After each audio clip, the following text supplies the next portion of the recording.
مکہ جانے کے لیے وہ ادھر سے ہی گزرتے ہیں، یہیں سے ان کو احرام باندھنا رہتا ہے۔ اللہ کے رسول صلی اللہ علیہ وسلم اور تمام صحابہ نے حج کا احرام باندھا۔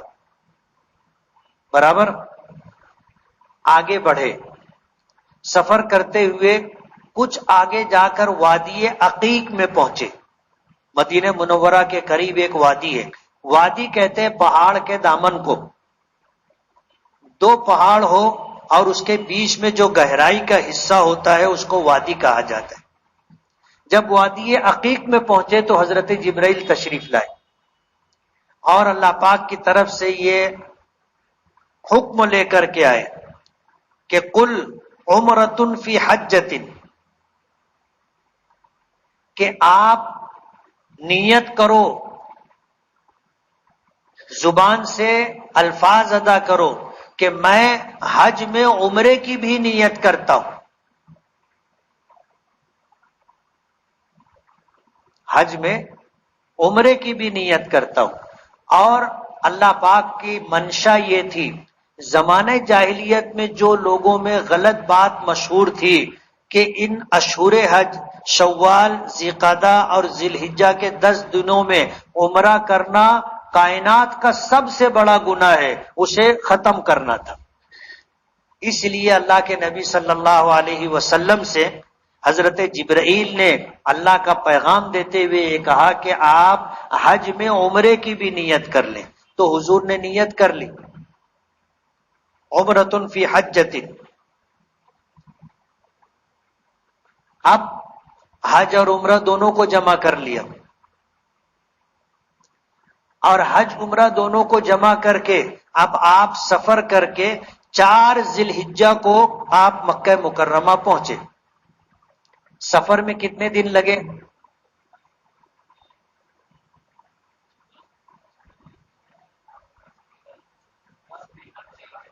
آپ لوگ توجہ سے نہیں سن رہے، میں بہت سمیٹ کر کے بات کرنا چاہتا ہوں تاکہ آپ کو یاد رہے۔ میرا ایک ایک جملہ آپ یاد رکھو۔ میں نے کہا تھا کہ اللہ کے رسول نے مدینے سے حج کا سفر کب شروع کیا تھا؟ 24 ذیقعدہ کو، ظہر کی نماز کے بعد۔ تب جب 24 کو نکلے اور 4 ذی الحجہ کو آپ پہنچے تو آپ سمجھ لو کہ 10 دن لگے یا 11 دن لگے۔ مدینہ منورہ سے مکہ مکرمہ اتنے فاصلے پر ہے کہ اس زمانے میں جو سفر کی سہولت تھی، اونٹ کے ذریعے سفر، اس کے لیے 10 سے 12 دن لگتے تھے مدینے سے مکہ پہنچنے میں۔ 400 کلومیٹر ہے، اور اس کے لیے 10 سے 11 دن لگے تھے۔ جب اللہ کے رسول صلی اللہ علیہ وسلم مکہ مکرمہ پہنچے تو مکہ مکرمہ پہنچنے کے بعد نیا حکم آیا۔ حج افراد میں قربانی نہیں ہے، حج تمتع اور حج قران میں قربانی ہے، واجب ہے۔ حج تمتع میں یہ سہولت ہے کہ قربانی کا جانور آپ وہاں سے بھی خرید سکتے،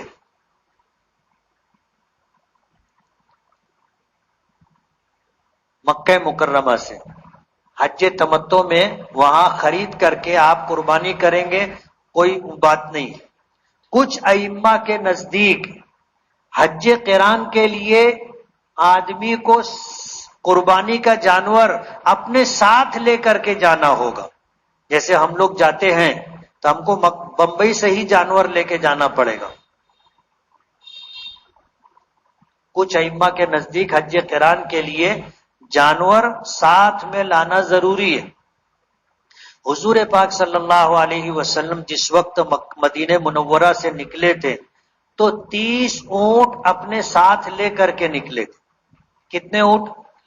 30 اونٹ۔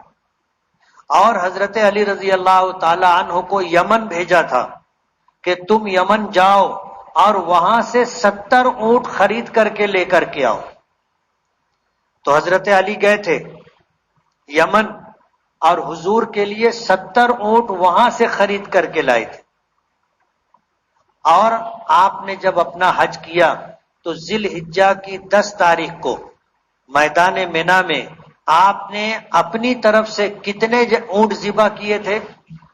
100 اونٹ ذبح کیے تھے. 30 اونٹ تو آپ مدینے سے ساتھ میں لے کر کے آئے تھے اور 70 اونٹ آپ نے یمن سے منگوائے تھے. تو حضور نے اپنے حج میں 100 اونٹوں کی قربانی دی تھی. اور ظاہر بات ہے بڑے جانور میں کتنے حصے ہوتے؟ 7 حصے ہوتے. ہم لوگ تو کیا ہے حج کرتے ایک بکری یا بکرا لیتے، وہ بھی مریل، سستا ڈھونڈتے. مارکیٹ میں 10 جگہ جائیں گے، اچھا جانور نہیں ڈھونڈتے، سستا جانور ڈھونڈتے. اور مالیگاؤں کے لوگوں کو میں نے دیکھا ہے، آپ مالیگاؤں کے ہو، میں آپ کو جان بوجھ کر کے بول رہا ہوں، مالیگاؤں کے لوگوں کو میں نے دیکھا ہے وہ 200 روپے کی بکری خریدتے، 200 ریال کی بکری خریدتے. اور وہ بکری ایسی رہتی کہ یہاں قربانی کے دنوں میں اگر اس کو بیچنے کے لیے نکلو گے تو قربانی کے لیے کوئی نہیں خریدے گا. مالیگاؤں کے حاجی لوگ حج کے لیے جاتے، پیسہ بچانے کے لیے وہاں پر ایسی مری بکری خریدتے، ایک حصہ، اور وہ بھی مریل بکری. یہیں اس کے اوپر بیٹھ جاؤ تو بکری بیٹھ جائے گی. پل سرات پہ کیا تم کو اپنے اوپر بیٹھا کر کے وہ پار کرے گی. حضور نے کتنے اونٹ قربان کیے تھے؟ 100. 100 میں کتنے حصے ہوتے؟ 100 اونٹوں میں 700 حصے. تمام ازواج مطہرات بھی آپ کے ساتھ تھی تو حضور نے ان کی طرف سے گائے ذبح کی تھی.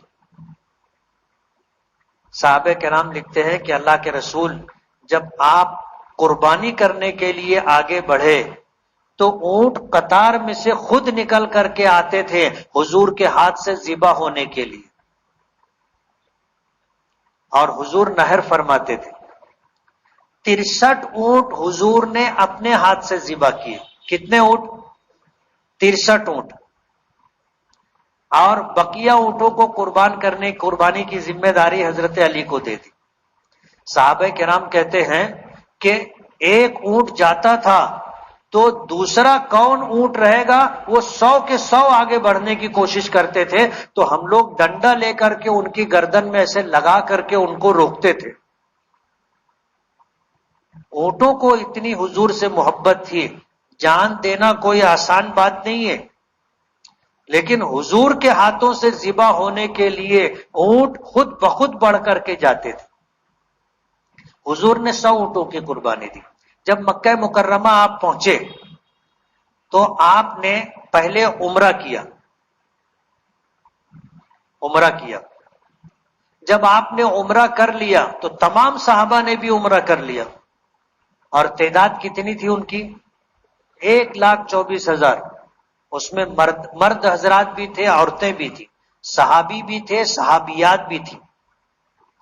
جب عمرے کے عمل سے فارغ ہو گئے تو نبی کریم صلی اللہ علیہ وسلم نے حضرت جبرائیل کے کہنے پر، جو اللہ پاک کی طرف سے حکم آیا تھا کہ یہ اعلان کر دو کہ جو لوگ قربانی کا جانور ساتھ میں لے کر کے نہیں آئے ہیں وہ اپنا سر منڈوا کر کے احرام اتار دیں. اب ظاہر بات ہے سب تو جانور قربانی کا ساتھ میں لے کر کے نہیں آئے تھے. حضور لائے تھے اور بھی کچھ لوگ لائے تھے. زیادہ بڑی تعداد ان لوگوں کی تھی جو قربانی کا جانور مدینے سے یا اپنے گھر سے نکلتے ہوئے ساتھ میں لے کر کے نہیں آئے تھے. ایسے لوگوں کو حضور نے فرمایا کہ جن کے ساتھ قربانی کا جانور، ہدی کا جانور نہیں ہے، وہ عمرہ کر چکے ہیں، وہ اپنا سر منڈوا کر کے احرام اتار دیں. صحابہ کرام تذبذب میں تھے کہ یہ نیا حکم ہے. اللہ کے رسول صلی اللہ علیہ وسلم کے سامنے جب یہ بات آئی کہ زمانہ جاہلیت کی جو مشہور بات ہے کہ اشہور حج میں عمرہ کرنا سب سے بڑا گناہ ہے، اب ہم نے تو عمرہ کر لیا، اللہ کا حکم تھا، اب عمرہ کر لینے کے بعد نیا حکم آیا کہ جس کے ساتھ ہدی یعنی قربانی کا جانور نہیں ہے وہ اپنا سر منڈوا کر کے احرام اتار دے. تو صحابہ کرام تھوڑا سا سوچ بچار کر رہے تھے. تو حضور پاک صلی اللہ علیہ وسلم نے فرمایا لو استقبلت مستدبرت ما سقت الہدیہ. بخاری شریف میں حضور کے الفاظ ہیں. حضور نے فرمایا کہ اگر مجھے معلوم ہوتا، اگر مجھے پہلے سے معلوم ہوتا کہ آگے ایسا کوئی نیا حکم آنے والا ہے تو میں ہدی کا جانور مدینے سے ساتھ میں نہیں لاتا، آ کر کے عمرہ کرتا، سر منڈوا کر کے احرام اتار دیتا، اور پھر حج کے لیے حج کا وقت آتا تو احرام باندھ لیتا. لیکن یہ حکم آنے والا ہے مجھے نہیں معلوم تھا، اس لیے میں ہدی کا جانور لے کر کے آیا. میری مجبوری یہ ہے کہ جب تک یہ جانور ذبح نہیں ہوگا وہاں تک میں احرام نہیں اتار سکتا. ظاہر بات ہے ہم لوگوں کا احرام بھی کب اترے گا؟ جب ہم لوگ قیام منا، وقوف عرفات، وقوف مزدلفہ، 10 ذی الحجہ کو ہم جب آئیں گے، آ کر کے بڑے جمرات کی رمی کریں گے، رمی کے بعد جب ہم قربانی کریں گے تب جا کر کے سر منڈوائیں گے اور احرام اترے گا.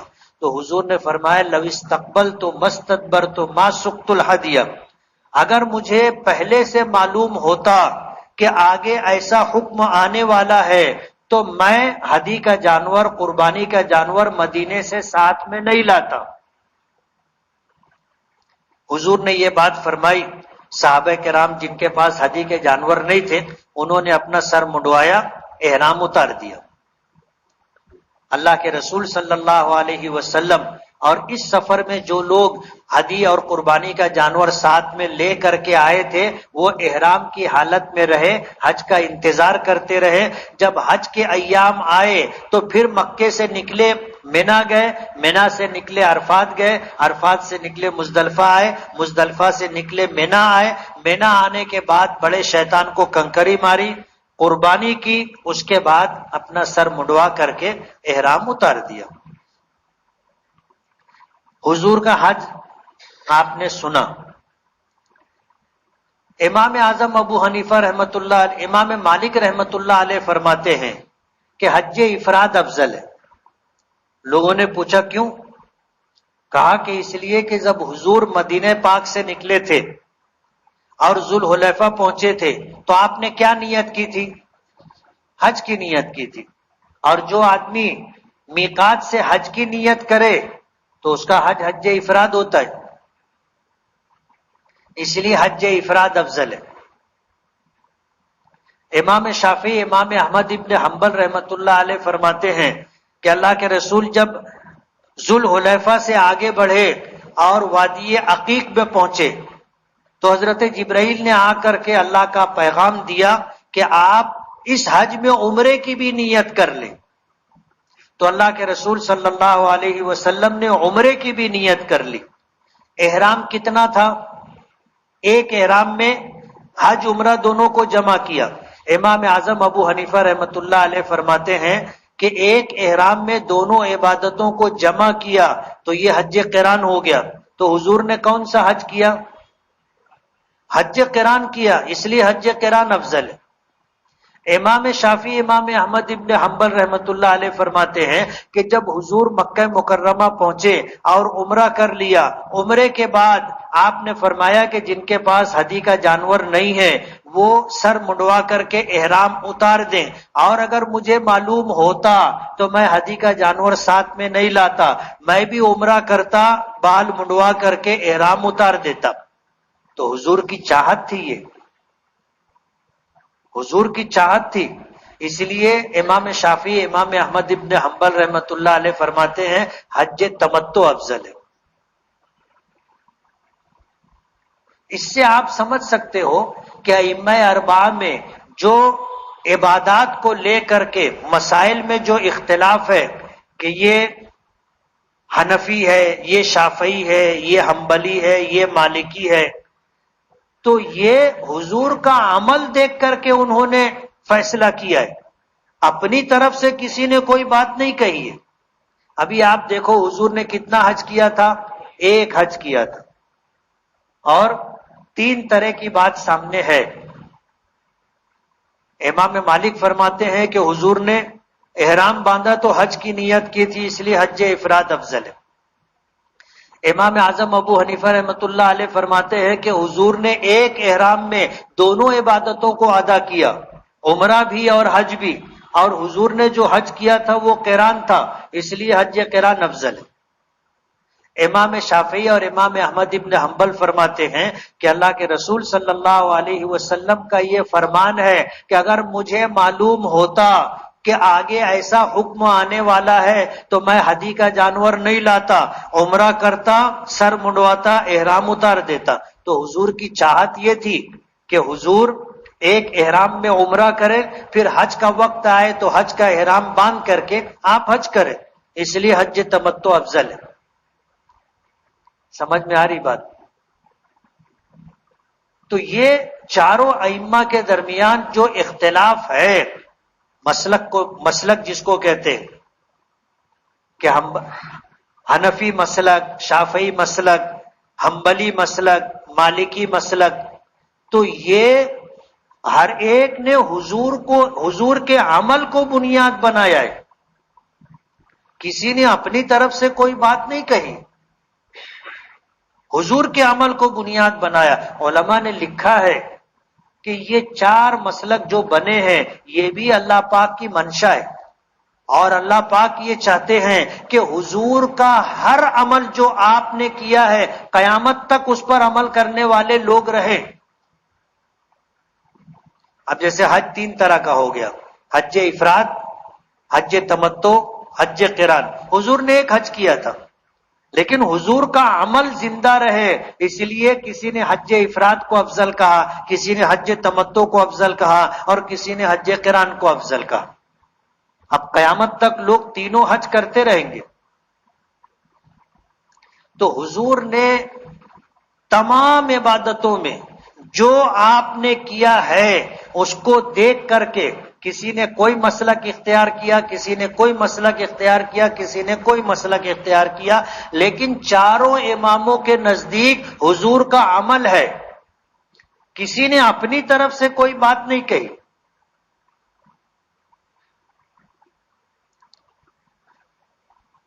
اب جن لوگوں نے حضور کے ساتھ حج کیا تھا اور ہدی کا جانور نہیں لائے تھے، انہوں نے عمرہ کر لیا، سر منڈوا کر کے احرام اتار دیا.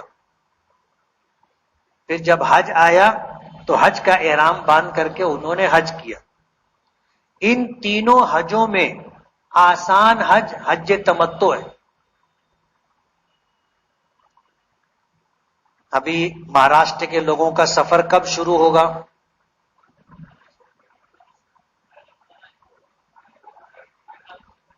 18 جون. وہاں سے حج میں کتنے دن باقی رہیں گے؟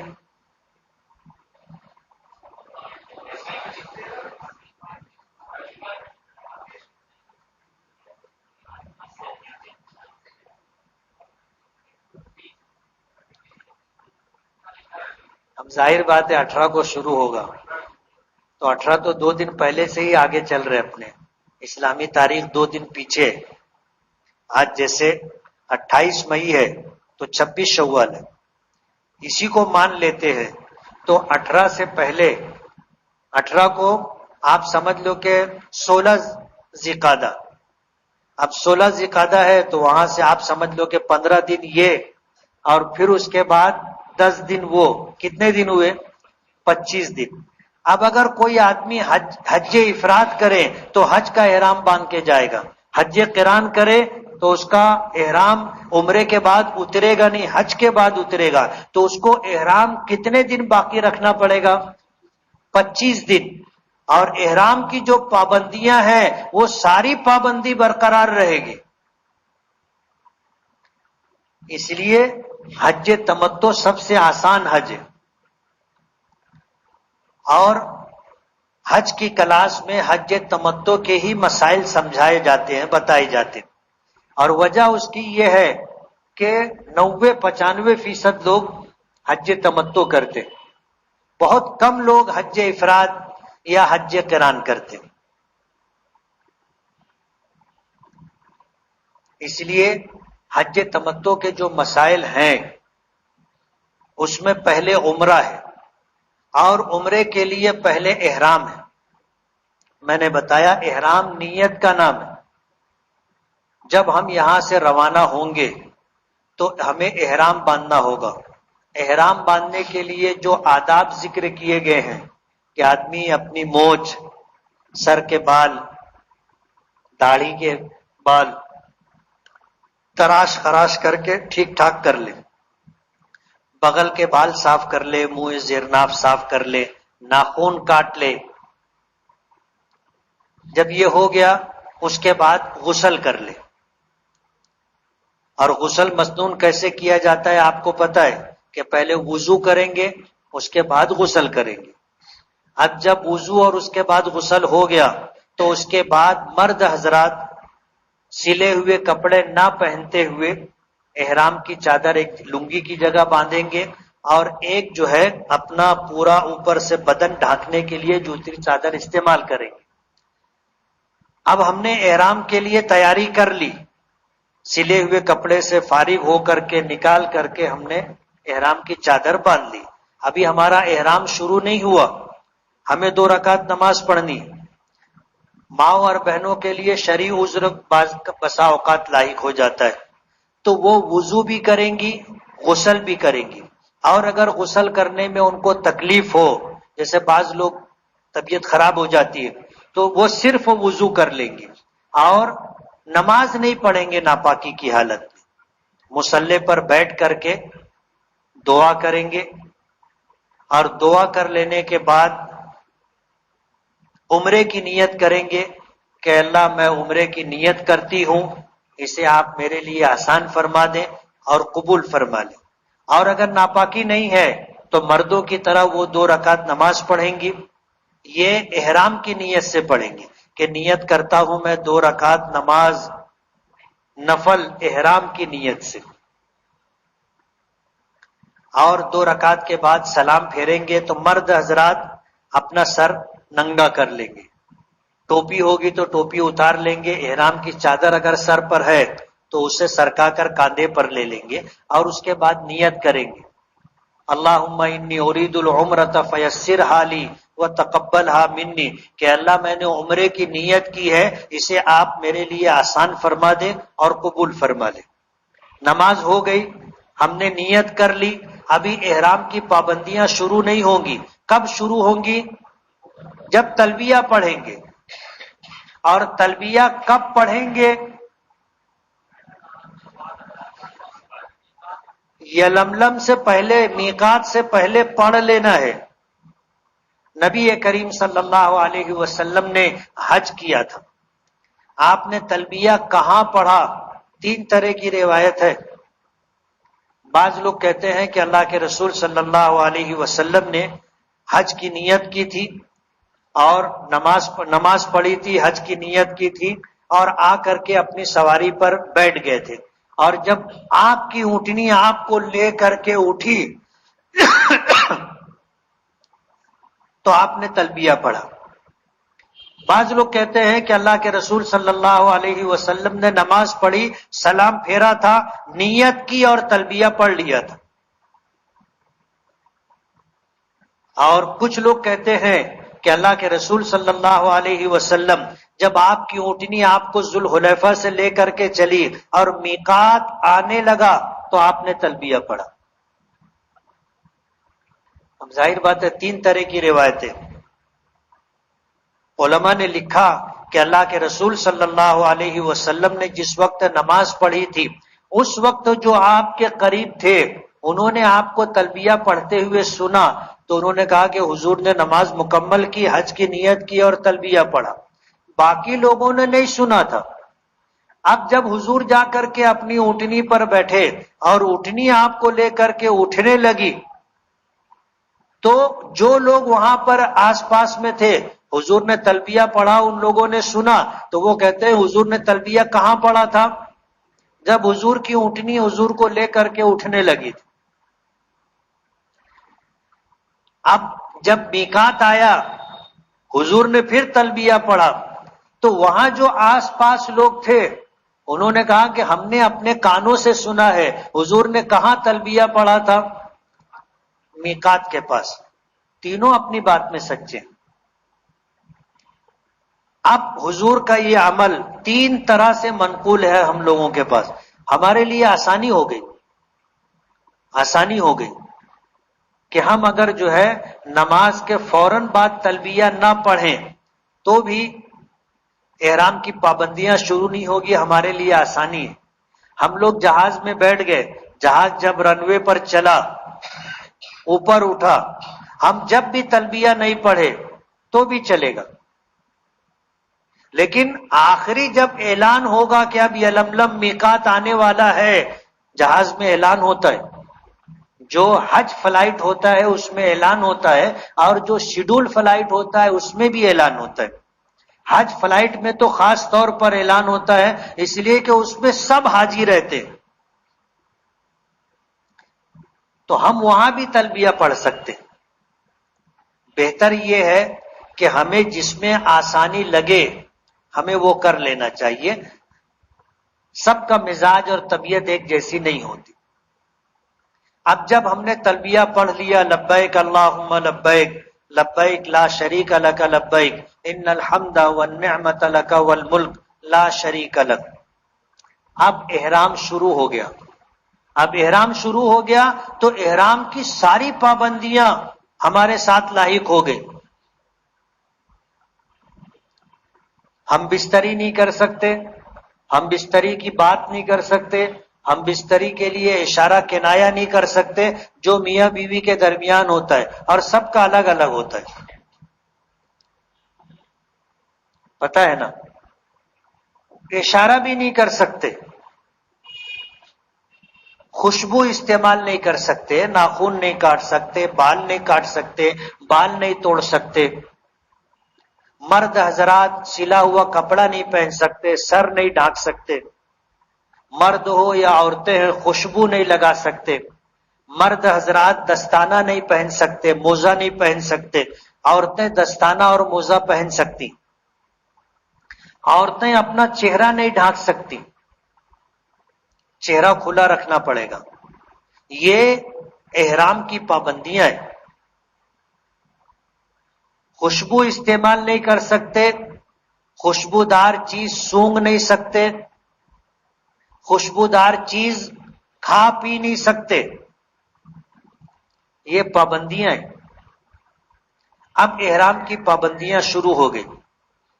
ہم لوگ جدہ پہنچے، جہاز سے اتر گئے، اب یہاں سے بس کا سفر رہے گا، اللہ سفر کو آسان کر دے۔ جدہ پہنچنے کے بعد کبھی بہت زیادہ وقت لگ جاتا ہے مکہ نکلنے کے لیے، کبھی جلدی بھی ہو جاتا ہے۔ جب بہت زیادہ ہجوم ہو جاتا ہے تو بسیں کم پڑ جاتی، تو 2 گھنٹہ 4 گھنٹہ 10 گھنٹہ 12 گھنٹہ 20 گھنٹہ 24 گھنٹہ ایئرپورٹ پر رکنا پڑتا ہے۔ اب وہ ہر ایک کے نصیب کی بات ہے، کسی کو فوراً بس مل جاتی اور کسی کو 24 گھنٹہ رکنا پڑتا۔ اب یہاں جب ہم لوگ بس سے نکلیں گے مکہ جانے کے لیے تو مکے میں داخل ہونے کے لیے غسل کرنا مسنون ہے۔ اللہ کے نبی صلی اللہ علیہ وسلم جب مکہ مکرمہ کے قریب پہنچے تو آپ مسجد ایک مقام ہے زی طوا پر پہنچے، جو مکے کے باہر میدانی علاقہ تھا، بستی نہیں تھی، وہاں آپ رک گئے تھے۔ وہاں ایک کنواں ہے، اس کنویں کے پانی سے آپ نے غسل کیا تھا۔ احرام کی حالت میں بدن سے میل کچیل دور کرنا احرام کی پابندیوں میں ہے، دور نہیں کر سکتے۔ سر سے جوں نہیں نکال سکتے، خدا نہ خواستہ کپڑوں میں جو ہوں تو وہ جو بھی نہیں نکال سکتے، پابندیوں میں یہ چیزیں۔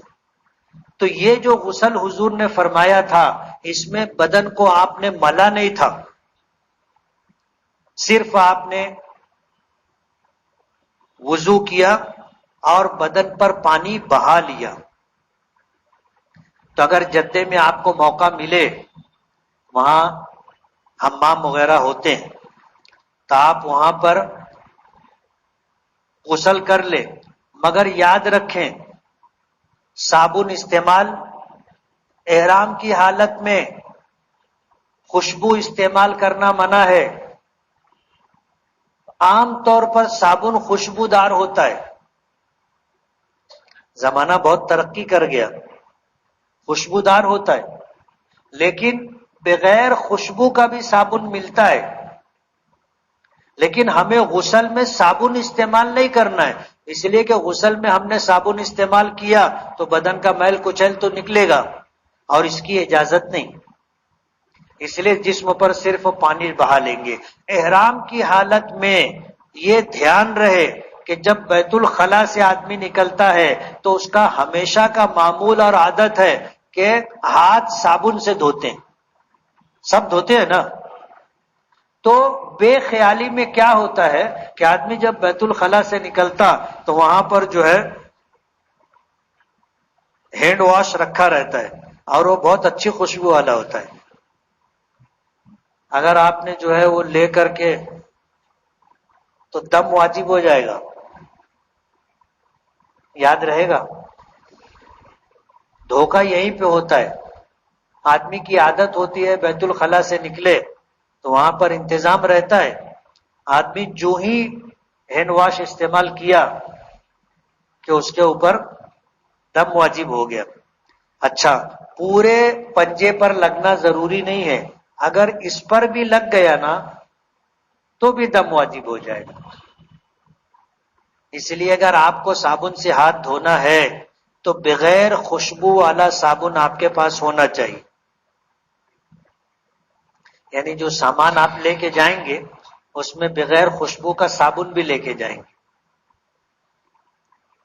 تو جدہ میں آپ غسل کر لیں، جسم پر پانی بہا لیں، اس نیت سے کہ مکہ مکرمہ میں داخل ہونے کے لیے غسل کرنا مسنون ہے، اللہ کے نبی صلی اللہ علیہ وسلم نے غسل فرمایا تھا۔ اب جب ہم وہاں پہنچ جائیں گے تو پہنچ جانے کے بعد عجلت میں کوئی کام نہ کرے، ذوق اور شوق اپنی جگہ، لیکن عجلت میں کوئی کام نہ کرے۔ آپ جب جائیں، ابا صاحب کو لے کر جو ہے جائے گی، ایک مقام پر رکے گی، آپ کے پاسپورٹ وغیرہ کی پوری چیکنگ ہوگی، پاسپورٹ جمع کر لیا جائے گا، پھر ایک آدمی آپ کے ساتھ آئے گا، اس کے پاس سارے پاسپورٹ ہوں گے، اور پھر وہ آپ کے ساتھ بس میں چلے گا، معلم کے آفس پر پہنچے گا، وہ سارے پاسپورٹ وہ معلم کے سپرد کرے گا، اس پاسپورٹ کے بدلے میں آپ کو ہاتھ میں پہننے کے لیے کڑا دیا جائے گا، آپ کو معلم کا کارڈ دیا جائے گا، آپ کو جس بلڈنگ میں رکنا ہے اس بلڈنگ کا کارڈ آپ کو دیا جائے گا، اور پھر آپ کو وہ بلڈنگ پر لے جائیں گے، آپ بس سے اپنا سامان اتاریں، آپ کو جو کمرہ دیا گیا ہے اس کمرے میں جا کر کے اپنے لیے جو پلنگ آپ کو لینا ہے، آپ پلنگ کے اوپر سامان رکھ کر کے اپنا تابا لے لے کہ یہ پلنگ میری۔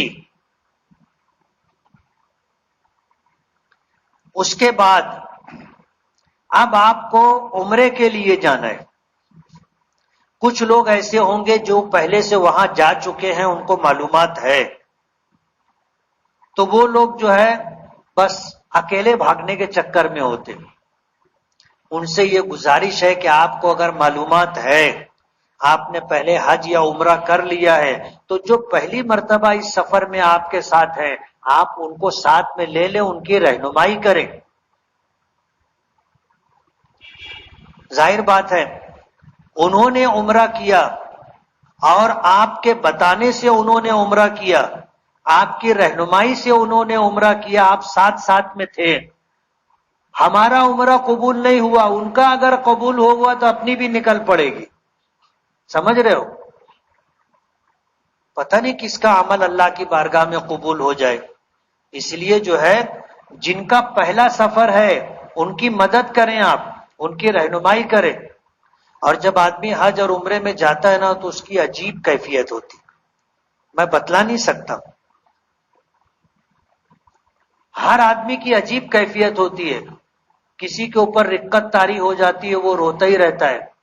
کچھ لوگ دم بخود رہتے ہیں، بولتے ہیں نا سٹ پٹا گیا آدمی، ایک دم دم بخود رہتا ہے کہ وہ سوچتا ہے کہ یار میں اتنا گنہگار اور اتنی پاک زرزمین پر آ گیا، تو اس کی نا بولتی بند ہو جاتی ہے.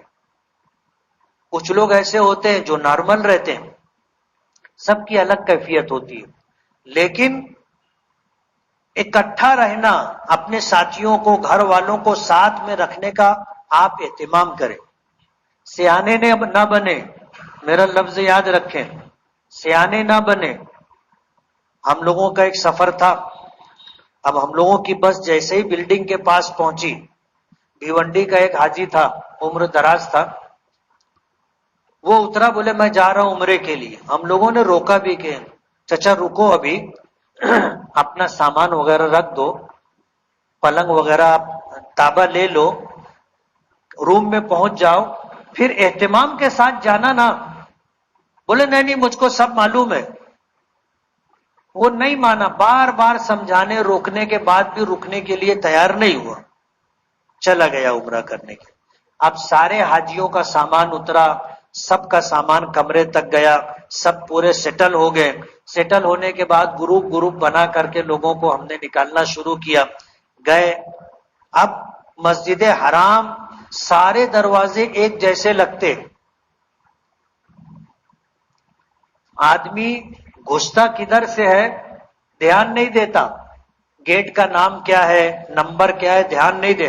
عجیب کیفیت ہوتی ہے، ان چیزوں پر آدمی کا دھیان جاتا نہیں ہے.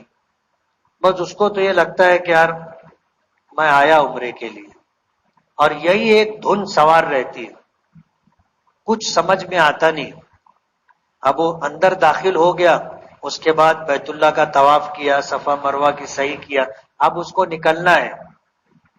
اب ظاہر بات ہے جس دروازے سے آیا ہے اسی دروازے سے نکلے گا تو اس کو لگے گا کہ ہاں یہی راستہ روڈ ہے، اور یہ روڈ پہ اپنے آگے جائیں گے، ایسے گھومیں گے تو اپنی بلڈنگ آ جائے گی. اب اگر بجائے اس گیٹ کے نکلنے کے ادھر سے نکلا تو بس وہ بلڈنگ پہ نہیں پہنچ پاتا. اچھے سیانے لوگ نہیں پہنچ پاتے. مالیگاؤں میں نہال صاحب گزرے، پتہ ہے نا آپ لوگوں کو کیسے تھے وہ. مالیگاؤں میں سب سے زیادہ حج پر گئے تھے، ان کے ساتھ بھی ایسے ہی ہو گیا تھا کہ مسجد حرام میں گئے، عمرہ کر کے نکلے، تب وہ بلڈنگ ہی ڈھونڈ رہے تھے، جا رہے آ رہے، جا رہے آ رہے، جا رہے آ رہے. تو مالیگاؤں کے کچھ لوگ ملے، بولے صاحب، بولے یار بلڈنگ یہی نہیں مل رہی ہے.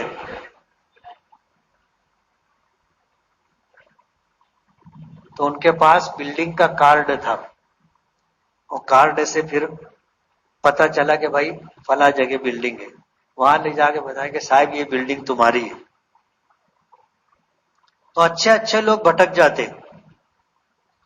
اس لیے جانکار لوگوں کے ساتھ جاؤ گے تو آسانی رہے گی، آدمی بھٹکے گا نہیں.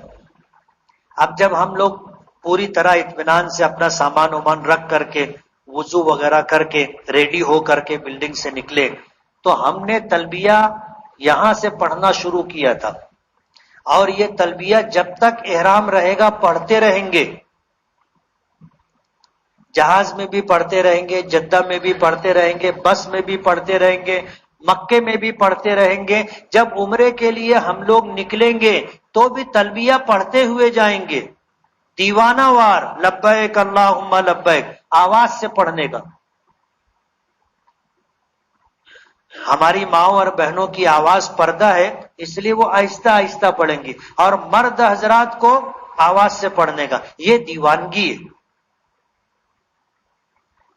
حج کا سفر عاشقانہ سفر ہے، اس لیے جو ہے دیوانوں کی طرح آدمی یہ سفر کرتا ہے.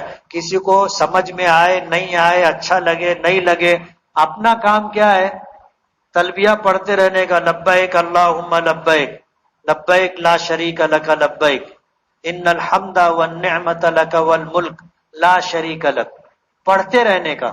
حضور نے فرمایا بہترین حج اور عمرہ بہترین حج وہ ہے جس میں زیادہ سے زیادہ تلبیہ پڑھا جائے اور زیادہ سے زیادہ قربانی کی جائے.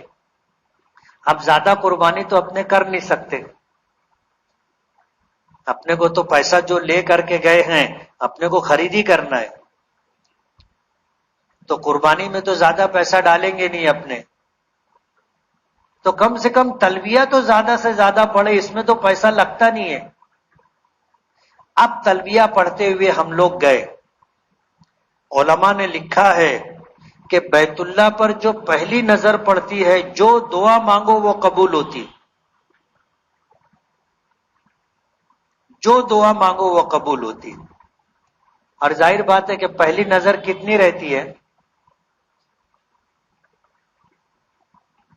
اس لیے اب جب ہم مسجد حرام میں داخل ہوں گے سامنے بیت اللہ نظر آئے گا.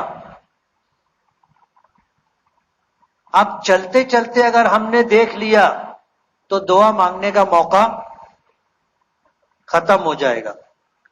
اس لیے اپنی نظر جھکا کر کے رکھیں. مسجد میں داخل ہوں دعا پڑھے، بسم اللہ والصلاۃ والسلام علی رسول اللہ، اللہم اغفر لی ذنوبی وافتح لی ابواب رحمتک. مسجد میں داخل ہوں تلبیہ پڑھتے رہیں، نظر نیچے رکھیں. ذرا سی ایسے اٹھاؤ گے بس سامنے بیت اللہ دکھ جائے گا، اس لیے نظر نیچے رکھ کر کے آپ چلتے رہیں تلبیہ پڑھتے ہوئے. جب آپ چھت والے حصے سے نکل کر کے مطاف میں آ جائیں گے، جو کھلا ہوا حصہ ہے، وہاں آنے کے بعد جو آنے جانے کا راستہ ہے اس سے ہٹ کر کے، ادھر ادھر ہٹ کر کے آپ رکیں اور تھوڑا سا ماحول بنائیں، ماحول بنائیں، دعا کرنا شروع کرے.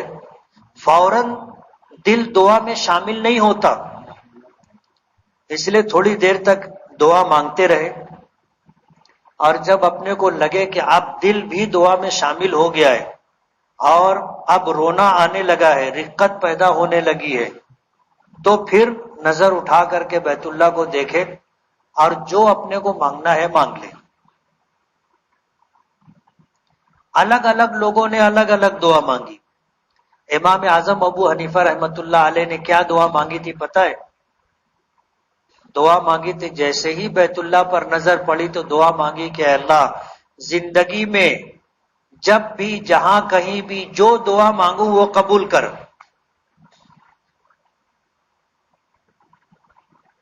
یعنی ساری زندگی کی دعا کی قبولیت مانگی تھی. اب ظاہر بات ہے ہم نے دیکھا اور مانگا کہ اللہ میری مغفرت کر دے، پلک جھپک گئی، کام ختم ہو گیا. دعا مانگے اللہ ایک سائزنگ ایک اور ہو جائے. مانگتے ہیں لوگ ہیں.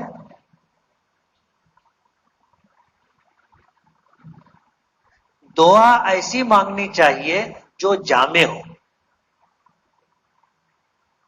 دنیا اور آخرت کی کامیابی، دنیا اور آخرت کی فلاح صلاح ہو، ایسی دعا مانگنا چاہیے. آپ بزرگوں کی دعائیں دیکھو انہوں نے کیسی دعائیں مانگی، اس میں سے دعا چن لیں آپ کو کون سی دعا مانگنی. جیسے ہی بیت اللہ پہ پہلی نظر پڑے وہ دعا مانگنے کا. اب امام اعظم ابو حنیفہ رحمۃ اللہ علیہ نے کتنی شاندار دعا مانگی کہ اللہ زندگی میں جب کبھی جہاں کہیں جو دعا مانگوں وہ قبول کرنا. اب ظاہر بات ہے وہ اپنے گھر بھی آ کے مانگیں گے تو قبول ہوگی. دعا کر لے. دعا کر لینے کے بعد اب ہم کو عمرے کا احرام تو باندھ چکے تھے، ایک عمل ہو چکا تھا. دوسرا عمل ہمیں کرنا ہے بیت اللہ کا طواف، تو اس کے لیے ہمیں اجتباء کرنا ہے. کچھ کام کرنے ہیں وہ آپ کو میں بتا دوں. جہاں سے حجر اسود کے سامنے سے طواف شروع ہوگا اس سے پہلے ہم کو 3 کام کرنا ہے. ایک کام تو یہ کہ تلبیہ بند، جو تلبیہ لبیک ہم پڑھتے ہوئے آئے تھے وہ بند. دوسرا ہم کو اجتباء کرنا ہے، سیدھے کاندھے کی چادر سرکا کر کے بغل میں سے لے کر کے بائیں کاندھے پر ڈال لینا ہے. بعض لوگ بمبئی سے اجتباء کر لیتے ہیں، جبکہ اجتباء کا یہ عمل طواف کے ساتھ مخصوص ہے. اس لیے اس سے پہلے استباء نہیں کرنا ہے. استباء کب کرنا ہے؟ جب طواف شروع کرنا ہے. پہلا کام تلبیہ بند، دوسرا استباء، اور تیسرا نیت کہ اللہ میں عمرے کے لیے تیرے گھر کے طواف کی نیت کرتا ہوں 7 چکر کی، تو اسے میرے لیے آسان فرما دے اور قبول فرما لے. تو طواف شروع کرنے سے پہلے کتنے کام کرنے ہیں؟ 3 کام کرنا ہے. پہلا کام تلبیہ بند، دوسرا کام استباء سیدھا کاندھا کھولیں گے، تیسرا کام نیت کریں گے. اب 3 کام طواف شروع کرنے سے پہلے. اب جب ہم وہاں پر پہنچے، ہمیں طواف شروع کرنا ہے، تو پھر 3 کام کرنا ہے. پھر 3 کام کرنا ہے. حجر اسود کا استلام کرنا ہے. بوسہ نصیب والوں کو ملتا ہے. بوسے کا بدل اور ثواب میں اسی کے برابر استلام. اپنے ہاتھوں کو بیت اللہ حجر اسود کی طرف رخ کریں گے، ایک کام. دوسرا اپنا ہاتھ حجر اسود کے ایسے سامنے مقابل لائیں گے، اور اس کے بعد دعا پڑھیں گے. کیا پڑھیں گے؟ بسم اللہ اللہ اکبر وللہ الحمد. اور اس کے بعد ہاتھ کو بوسہ دیں گے، اور وہیں پر کھڑے کھڑے ایسے گھوم جائیں گے، بایاں ہاتھ بایاں کاندھا بیت اللہ کی طرف. اب یہاں سے ہم لوگ طواف شروع کریں گے. طواف کے کتنے چکر ہوتے؟ 7. کم تو نہیں رہتے نا؟ کتنے چکر ہیں؟ 7. 7 چکروں کا نام طواف ہے. ہم لوگ گئے گروپ لے کر کے بلڈنگ میں، ایک مرتبہ عشاء کے بعد طواف کرنے جانا تھا. گروپ بنا، اب کچھ نئے لوگ تھے تو ساتھ میں جانے کے لیے تیار ہوئے. ہم لوگ لفٹ سے نیچے آئے، ریسیپشن میں اور لوگ بھی تھے. مسئلہ مسائل چالو ہوا، میں رک گیا. ان لوگ کو بے چینی ہونے لگی، تو ان کو میں نے کہا تم لوگ آگے بڑھو، میں آتا ہوں. وہ لوگ گئے، مجھ کو جانے میں تھوڑی دیر ہو گئی. جب میں جانے لگا تو وہ لوگ واپس آ رہے تھے. ان کو بولے ہو گیا نا؟ بولے طواف ہو گیا؟ بولے ہاں. بولے کتنا طواف ہو؟ بولے 3 طواف ہو گیا. میں حیران ہو گیا، میں یار اتنے وقت میں تو 1 بھی نہیں ہوتا، ان لوگ کا 3 کیسے ہو گیا؟ تو میں ان سے پوچھا کہ میں نے 3 کیسے کیے؟ بولے وہ حجر اسود سے 1 چکر مارے 1 طواف، دوسرا چکر مارے 2 طواف، تیسرا چکر مارے 3 طواف. ارے میں نے 7 چکر کو 1 طواف بولتے، تم تو 1 ہی چکر کو 1 طواف بول رہے. چلو واپس. 7 چکر ہوتے. احرام کی حالت میں جب ہم عمرے کے لیے طواف کریں گے یا حج کے لیے طواف کریں گے تو پہلے 3 چکروں میں رمل ہے، یاد رہے گا. پہلے 3 چکر میں رمل. رمل کے معنی آتے ہیں چھوٹے چھوٹے قدم رکھنا، تیزی سے چلنے کی کوشش کرنا، اور اکڑ کر کے چلنا. سمجھ رہے ہو؟ اکڑ کر کے چلنا پہلوانوں کی طرح. زندگی میں کبھی آدمی چلا نہیں رہتا ہے. وہ بیوی ساتھ میں رہتی، جیسے وہ ایسے کرتا ہے، بولے ہی کیا کر رہے ہو.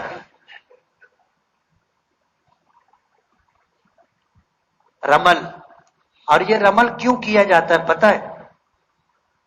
حضور ہجرت کر کے مدینہ چلے گئے. سن 6 ہجری میں جب آپ عمرے کے ارادے سے آئے، حدیبیہ کے مقام پر آپ کو روک دیا گیا اور آپ کو واپس جانا پڑا مدینہ. اور سن 6 ہجری میں آپ عمرے کے لیے آئے. جب آئے تو مکے کے لوگوں میں یہ بات مشہور ہو گئی تھی کہ مدینہ وباؤں والی زمین ہے، بلاؤں والی زمین ہے. یہ لوگ یہاں سے گئے سب پریشان ہیں، سب کو بخار نے دبلا پتلا کر دیا ہے، سب کمزور ہیں. اب ظاہر بات ہے مکے والے اور مدینے والوں کی تو ایسے تھی. تو جب طواف کے لیے حضور پہنچے تو حضرت جبرائیل آئے اور آ کر کے کہا کہ آس پاس کے پہاڑوں پر مکے کے لوگ بیٹھے ہیں، وہ آپ کو اور آپ کے صحابہ کو دیکھ رہے ہیں، ان کے دماغ میں یہ بات ہے کہ مدینے کے بخار نے ان لوگوں کو کمزور کر دیا ہے، تو ان کو اپنی جلادت، اپنی طاقت و قوت بتاؤ، پہلوانوں کی طرح اکڑ کر کے چلو۔ تو تمام صحابہ کرام نے پہلوانوں کی طرح چلنا شروع کیا۔ وہ جو بیٹھ کے دیکھ رہے تھے بولے یار کون بولتا ہے یہ بیمار لوگ، یہ تو سب مدینہ جانے کے بعد سب پہلوان ہو گئے۔ اب ظاہر بات ہے کوئی ہم کو تو وہاں ہمارا دشمن دیکھنے کے لیے بیٹھا نہیں ہے، لیکن اللہ تعالیٰ کو یہ ادا اتنی پسند آئی کہ ہر عمرہ کرنے والے اور حج کرنے والے کو جو طواف کرتے ہیں حج عمرے کا، اس میں پہلے 3 چکروں میں رمل ہے، اکڑ کر کے چلنا ہے۔ جب 3 چکر پورا ہوگا، پہلا چکر ہم نے رمل کے ساتھ کیا، آئے ہم حجر اسود کے پاس، پھر ہمیں استلام کرنا ہے، بسم اللہ اللہ اکبر وللہ الحمد، پھر وہیں سے گھوم کر کے ہم دوسرا چکر رمل کے ساتھ، تیسرا چکر رمل کے ساتھ۔ اب جب چوتھا چکر شروع ہوگا تو چوتھا، پانچواں، چھٹا، ساتواں، یہ 4 چکر بغیر رمل کے یاد رہیں گے۔ پہلے 3 چکروں میں رمل اور بعد کے 4 چکروں میں رمل نہیں ہے۔ اگر اپنے بھول گئے پہلے 3 چکروں میں یا 1 چکر میں یا 2 چکر میں رمل نہیں کر سکے تو چوتھے اور 5ویں میں نہیں کریں گے۔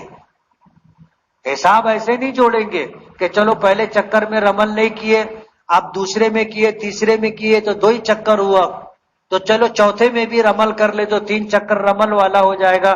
ایسا نہیں ہے، پہلے 3 چکروں میں رمل کریں گے، اگر کر لیے تو ٹھیک، نہیں کیے تو گیا۔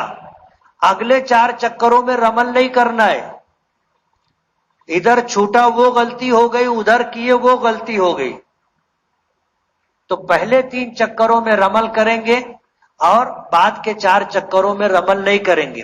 ہر چکر استلام سے شروع ہوتا ہے۔ 7 چکر شروع کرنے میں کتنے رمل ہوئے؟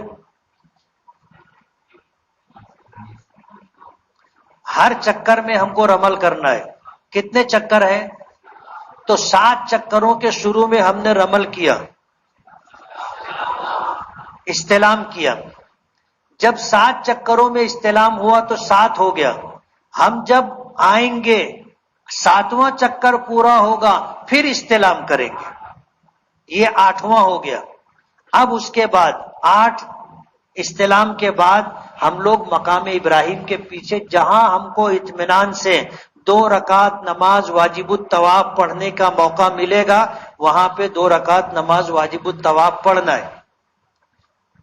جو لوگ طواف کر رہے ہیں ان کے بیچ میں نہیں پڑھنا ہے، ورنہ آپ نماز نہیں پڑھ پاؤ گے، لوگ آپ کو رون دیں گے، کچل دیں گے، ڈھکیل کے کہیں سے کہیں پہنچا دیں گے۔ وجہ اس کی یہ ہے کہ جیسے پیچھے آدمی طواف کر رہا ہے تو اس کے پیچھے بھی لوگ ہیں نا، وہ آپ کو دیکھا آپ سجدے میں ہیں، اب وہ نہیں چاہتا آپ کے اوپر پیر رکھنا، لیکن پیچھے سے ریلا ہے، ظاہر بات ہے اس کو تو آگے جانا ہے تو وہ پھر تمہارے اوپر پیر رکھ کے جائے گا۔ اب ظاہر بات ہے کوئی اگر ترکی یا مصری اگر پیر رکھ دیا نا تو ہم لوگ بولیں گے چین، اتنے وزندار رہتے وہ لوگ، افریقی جو کالے لوگ ہوتے، اس لیے اپنی جان مصیبت میں نہیں ڈالنے کا۔ بعض لوگ سیانے بنتے، بولتے طے پڑھ میں کھڑے ہوں، اب وہ آدمی پڑھ رہا ہے ایسے کھڑا ہے، وہ جب ریلا آتا نا تو اس کو اور جو نماز پڑھ رہا ہے اس کو دونوں کو لے کر کے چلا جاتا۔ تو یہ نہیں کرنا، ہم کو شریعت نے اجازت دی ہے جہاں جگہ ملے ہم کو وہاں نماز پڑھنا ہے۔ مقام ابراہیم کی طرف جگہ نہیں ملے تو آپ پورے مسجد حرام میں کہیں بھی پڑھ سکتے ہو، تو اگر ادھر جگہ ملے ادھر جگہ ملے جہاں آپ 2 رکعت نماز واجب الطواف اطمینان سے پڑھ سکو، آپ وہاں پہ 2 رکعت واجب الطواف پڑھ لو۔ 2 رکعت پڑھ لینے کے بعد دعا کرو، یہ بھی دعا کی قبولیت کا وقت ہے، یعنی طواف کرتے ہوئے بھی جو دعا آپ مانگو گے قبول ہوگی، اور پھر واجب الطواف پڑھنے کے بعد جو دعا مانگو گے وہ دعا قبول ہوگی. دعا کر لو، اس کے بعد اب آپ کو صفا مروہ کی سعی کرنی. استباء ختم ہو جائے گا، طواف پورا ہوا، کاندھا ڈھانک لیں گے، یاد رہے گا، کاندھا ڈھانک لیں گے، 2 رکعت نماز واجب الطواف پڑھیں گے، دعا کریں گے، پھر حجر اسود کے سامنے آ کر کے استلام کریں گے. یہ 9واں استلام رہے گا، 9واں. اس کے بعد استلام کر کے آپ صفا پہاڑی پر جائیں گے. صفا جائیں گے اور وہاں جا کر کے آدمی نیت کرے گا کہ اللہ میں عمرے کے لیے صفا مروہ کے درمیان سعی کی نیت کرتا ہوں، 7 چکر کی، اسے تو میرے لیے آسان فرما دے اور قبول فرما لے.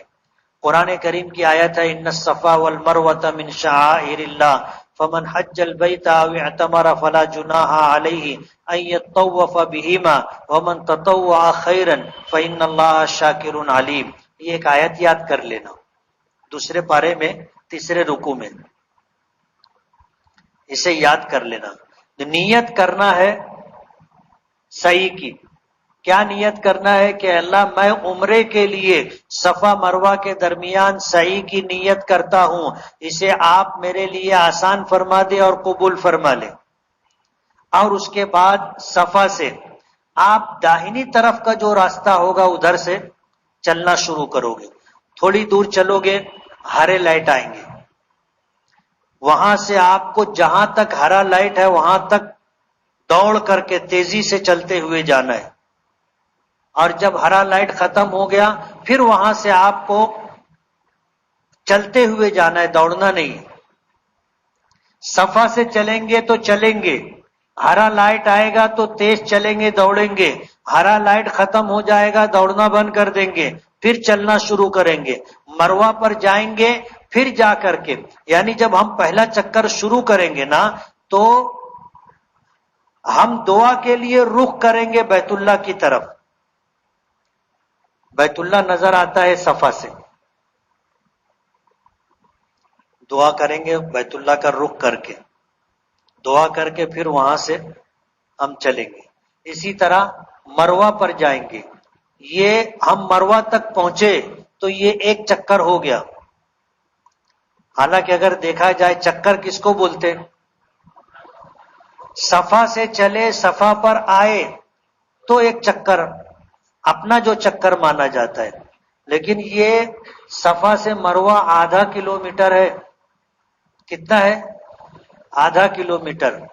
اب ظاہر بات ہے ایک چکر بولے تو 1 کلومیٹر اور 7 چکر بولے تو 7 کلومیٹر.